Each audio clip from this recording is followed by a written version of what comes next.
Hi, I'm Caitlin. And I'm Chloe. Today we will be showing you how to code a simple code for a sumo robot. For this, you will need to have downloaded the Lego Mindstorms Education EV3 student program, along with having built a basic robot. This base robot has been created using the manual from the Mindstorms Education Instruction Manual.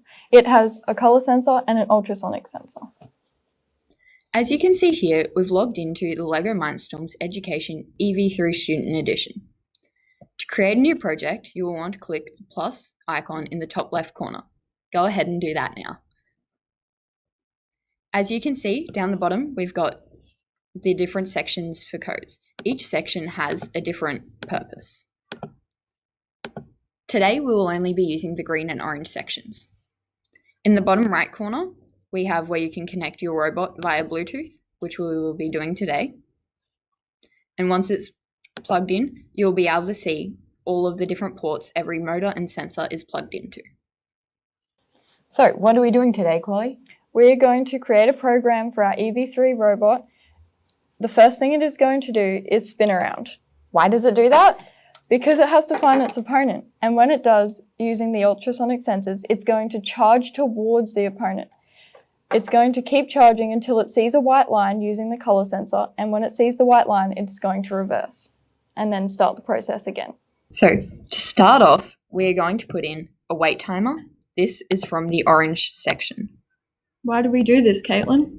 This is because when your robot starts, it will automatically sense your legs. But if you put in a wait timer, it'll give you enough time to get away from the board before the robot starts. Today, we'll be putting in a 3-second wait. Go ahead and change this field to 3. Next, we are going to put in a loop, again from the orange section. What is this loop going to do? This means all of the code inside the loop will repeat. We're then going to move to the green section and put in a move steering brick, which is third from the left. We're going to change this to, instead of on for rotations, on continuously. We're going to make it spin around, so go ahead and change the arrow and make it spin around 100 to the right. Next, we're going to leave this at 50. Why don't we want it going full speed? Because otherwise, if it's going too fast, it might not see its opponent or it might not be able to stop in time. After this, we're going to put in another wait timer. However, we're going to change it from time to using the ultrasonic sensor, compare, and distance in centimeters. We're going to leave this at number 4. This means less than, and we're going to change it to a distance of 40 centimeters. Next, we're going to put in another move steering block and leave it forward. However, we're going to change it to continuous. And we're going to make it drive forward at a speed of 100. Then we're going to put in another wait timer. However, this time we're going to change it to color sensor, compare, and color.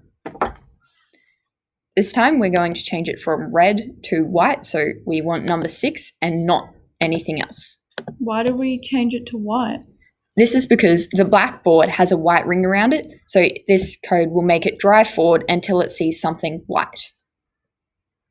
Then we're going to put in another move steering block, leave it on for rotations. This time we're going to change it to -50, making it drive backwards, and we're going to set it for 2 rotations. Essentially, so this code will make it wait for 3 seconds to give us enough time to move. It'll spin around until it sees something. It'll then drive forward until it sees the white line and then reverse. And then this will all start again because it's in the loop. So let's change the name of the program and we are going to call it spin. And let's download it. So you're going to move to the bottom right hand corner, click the download button. And then once your robot makes a noise, it will have downloaded. All right, let's sumo. So now that you've got your robot on the board, you will want to find the code and it will have the same name as what you gave it on the computer. You and your opponent will go 3, 2, 1, sumo, and press the button. Now step back and watch your robots fight.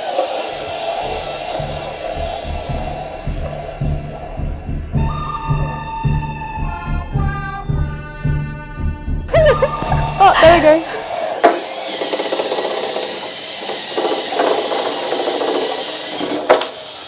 And we have a winner.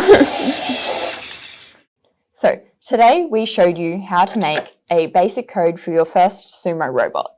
This code has shown you how to use the color sensor and the ultrasonic sensor to push your opponent off the board. That's it. We hope you join us next time for our next adventure with Sumo Robotics. Go Sumo!